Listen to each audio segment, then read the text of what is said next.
बहुत अच्छे से सुनना मेरी माताओं। कई माताओं के मन में संशय होता है कि हम 1 महीने का व्रत धारण करते हैं और उस बीच में रजस्वला धर्म आ जाता है। वो रजस्वला धर्म आता है तो हमारे महीने भर का नियम का क्या होता है? इस प्रसंग को थोड़ा ध्यान से सुनना। बार बार ये प्रसंग नहीं मिलेगा और पहले भी कथाओं में ये प्रसंग नहीं आया। आज भीखन गांव की हरिहर्ष महापुराण में ये प्रसंग आया है। तो जितने लोग आस्था पर सुन रहे हैं, जितने फेसबुक यूट्यूब पर सुन रहे हैं, इस प्रसंग को थोड़ा ध्यान से सुनना मेरी माता।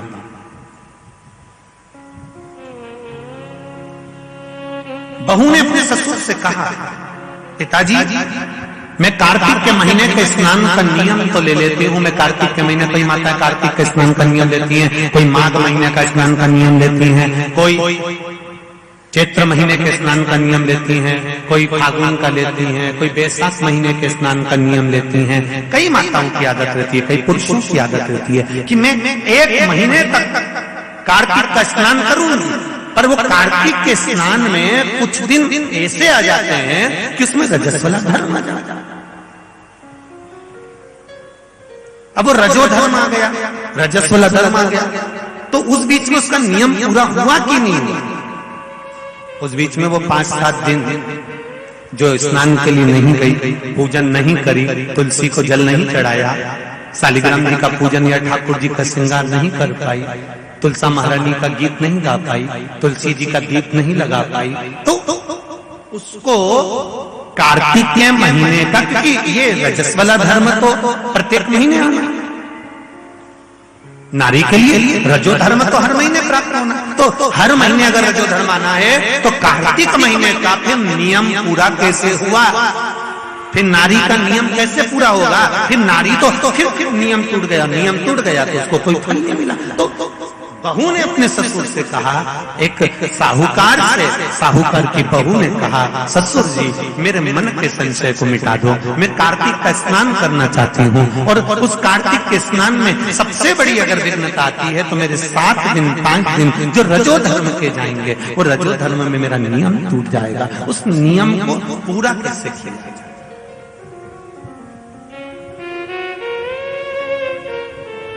वो नियम पूरा कैसे होगा?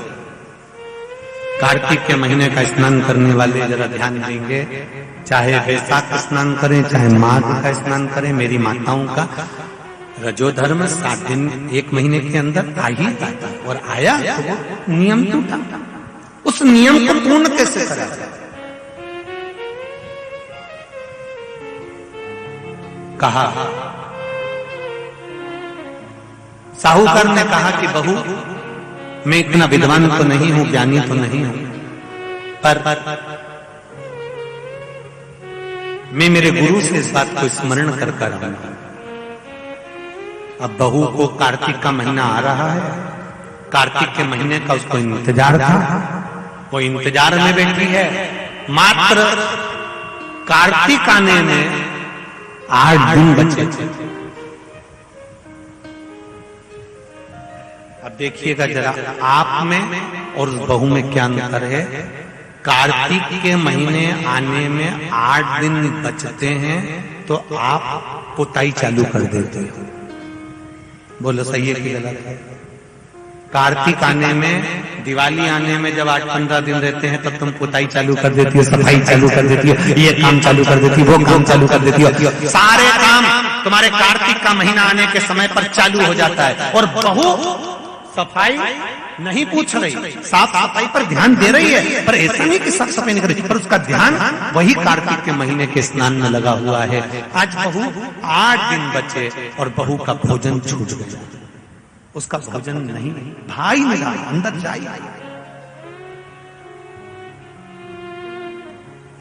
किसी चीज को पाने की जब तमन्ना होती है ना, तो खाना पीना छूट जाता है। ये नागेश्वर मंदिर महिला मंडल से पूछ लेना। बहू की नींद चली गई, उसको भोजन नहीं भागा, नींद गई, भोजन भाया, बड़ी दुखी थी।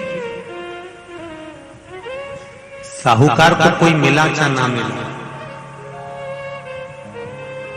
इस बहू की आंख का अश्रु तुलसी के क्यारे के पास गिर गया। तुलसी के क्यारे के पास आंसू गिरा, अश्रु गिरा। महाराज अब बहू की आंख का अश्रु झलका, तुलसा महारानी की कुछ कृपा, देवर्षि नारद ने एक साधु का रूप धारण कर, साधु का रूप धारण करता देवर्षि नारद जिस मार्ग से साहूकार जा रहा था उसी मार्ग पर एक वृक्ष के नीचे जाकर बैठ गए।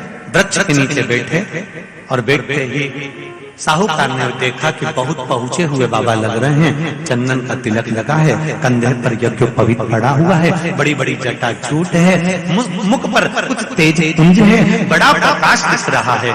रुद्राक्ष की गले में माला पड़ी हुई है, हाथ में तुलसी की माला धरी हुई है। और साहूकार ने जाकर हाथ जोड़कर निवेदन करा, बाबा जी, ओ बाबा जी, मेरे मन के संशय को मिटा दीजिए। बाबा जी ने पूछा, क्या बात है बाबा? साहूकार जी बोले, मेरे बहू के मन का संशय है। नारी जब कार्तिक के महीने का स्नान करती है, या माघ महीने का स्नान करती है, या वैशाख महीने का स्नान करती है, या चैत्र महीने का स्नान करती है, नारी जब पूर्ण एक महीने का स्नान करती है तो बीच में जो रजस्वला धर्म आ जाता है, नारी 5 दिन 7 दिन जो काम नहीं कर पाती है, वो रजो धर्म के समय पर, रजस्वला धर्म के समय पर उसका 1 महीने का नियम खंडित हो जाता है। तो वो खंडित हुआ नियम पूर्ण कैसे हो, उसका वर्णन आप मुझे बता दीजिए। वो नियम मुझे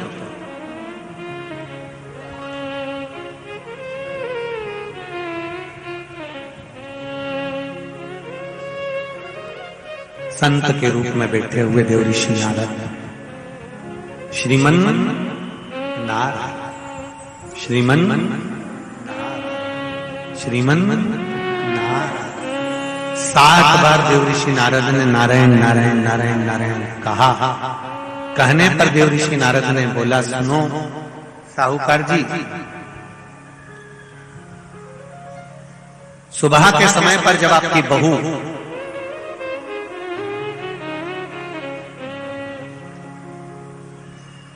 मंदिर की ओर जाए तो उसको इस मार्ग की ओर लेकर आना।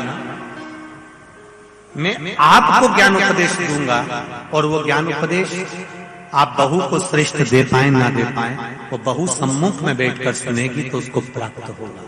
ये देखो वही कथा आ गई। आप खाओगे आपका पेट भराएगा, आप सुनोगे आपका कल्याण होगा। बेटों बेटियों को लेकर आओ, बहुओं को लेकर आओ, बच्चों को लेकर आओ, उनके सुनने से उनका लाभ, उनका लाभ। साहूकार घर गए, बहू से कहा, बेटा एक संत अपने गांव में आए हुए हैं और वृक्ष के नीचे बैठे हुए हैं, चलो आप चलकर उनसे अपने प्रश्न को कर लो। बहू ने भगवान का नाम लिया, स्मरण करती हुई बहू पहुंची और बहू ने जाकर तुरंत हाथ जोड़कर निवेदन किया, बाबा जी 1 महीने तक नारी कार्तिक का स्नान करती है, 1 महीने तक नारी माघ का स्नान करती है, 1 महीने तक नारी वैशाख का स्नान करती है, 1 महीने तक नारी चैत्र का स्नान करती है, बीच में अधिक मास का स्नान करती है। उस बीच में नारी का जो रजो धर्म आ जाता है, रजस्वला धर्म आ जाता है, उस समय पर नारी का जो करा हुआ व्रत है 1 महीने का, वो खंडित हो जाता है। उस व्रत की पूर्णता कैसे मानी जाए? तो उस समय पर देवर्षि नारद संत के वेश में थे, उन्होंने कहा कि बहू एक काम करो पुत्री, कार्तिक महीने के पीछे के जो 5 दिन 7 दिन पचवीगन के होते हैं, अगर नारी का रजस्वला धर्म बीच में आ जाता है तो पीछे के 5-7 दिन में से अगर 1 दिन भी नारी ब्रह्म मुहूर्त का स्नान कर कर, सुबह का स्नान कर कर तुलसी में दीप प्रज्वलित कर देती है तो उसके बीच का जो खंडित भाग है वो समाप्त हो जाता है, उसे पूर्ण फल की प्राप्ति। अब फिर सुन लीजिए अच्छे से, अगर मान लो वो पचवीगन में ही नारी का रजो धर्म आ गया तो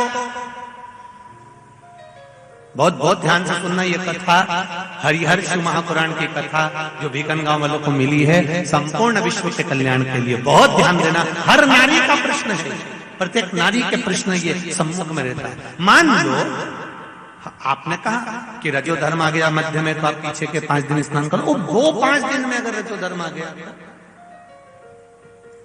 फिर शिव महापुराण की कथा कहती है,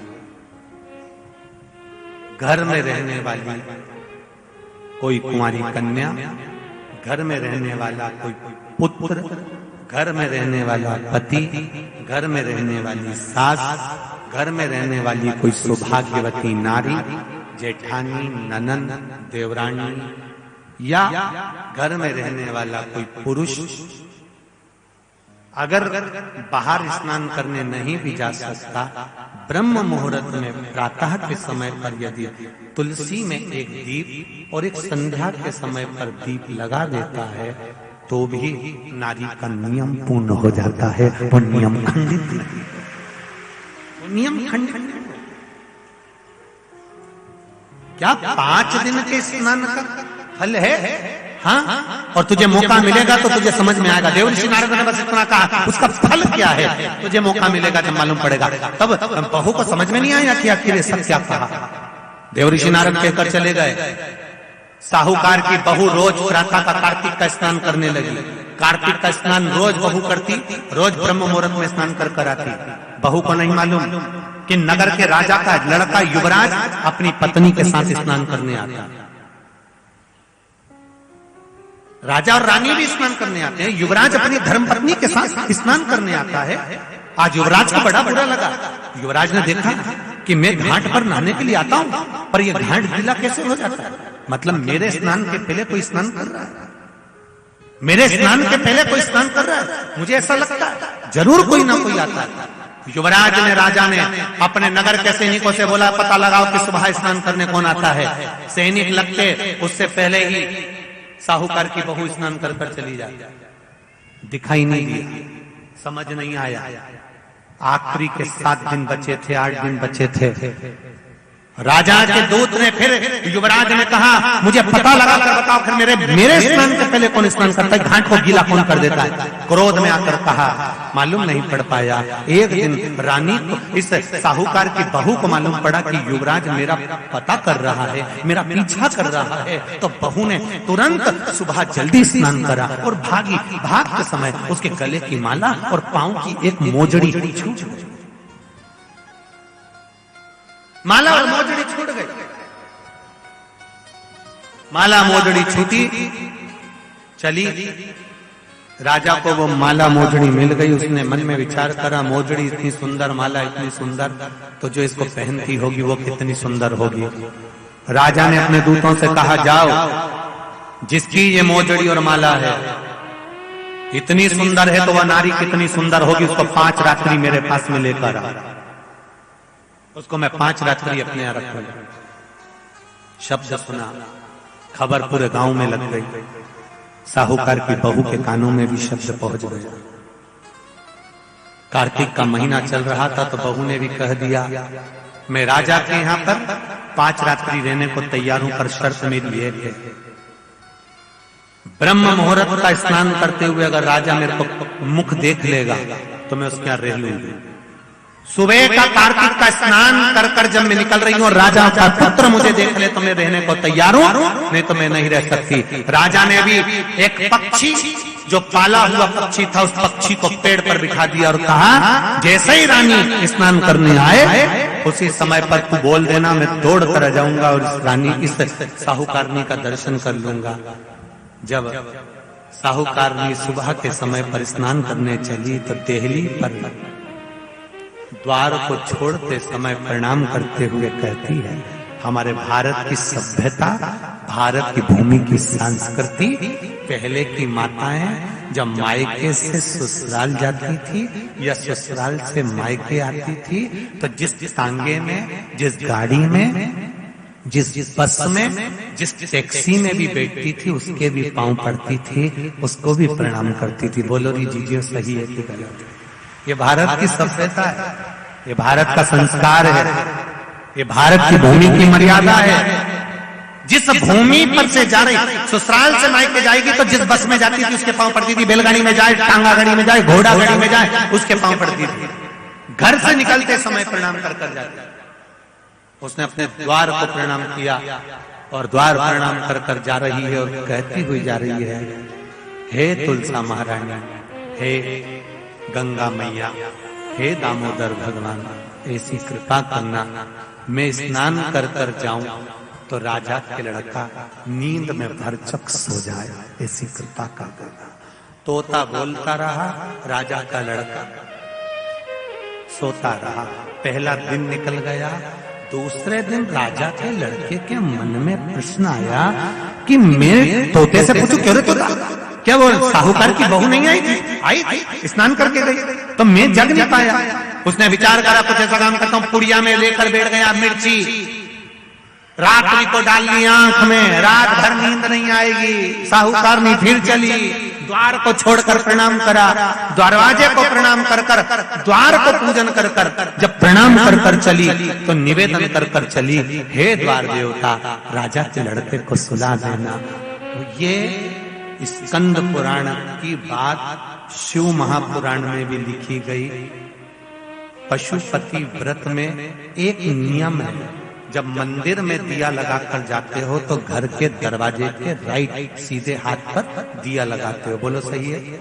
सीधे हाथ पे दिया लगाने का महत्व क्यों है? क्योंकि हम मंदिर से चलकर जब आते हैं, अपने घर के सीधे हाथ की ओर जब दिया लगाते हैं तो भगवान से निवेदन करते हैं कि मेरा ये द्वार है और आपके भरोसे पर है, आपको संभालना है। दूसरे दिन उसने मिर्ची डाली राजकुमार ने, तो भी उसकी नींद लग गई। तीसरे दिन उसने अपने शरीर पर कट लगा लिया कि इसकी जलन होगी तो नींद नहीं आएगी, मालूम पड़े तो भी नींद आ गई। चौथे दिन उसने आगी जलाकर बैठ गया तो भी नींद आ गई। पांचवें दिन भी उसको नींद आ गई। 5 दिन तक उस साहूकारनी का मुख नहीं दिखा।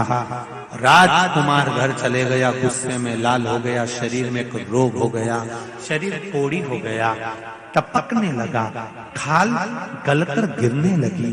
राजा को चिंता लग गई, मेरा इकलौता लड़का, और उसकी शरीर की काया बिगड़ गई, उसकी काया समाप्त हो।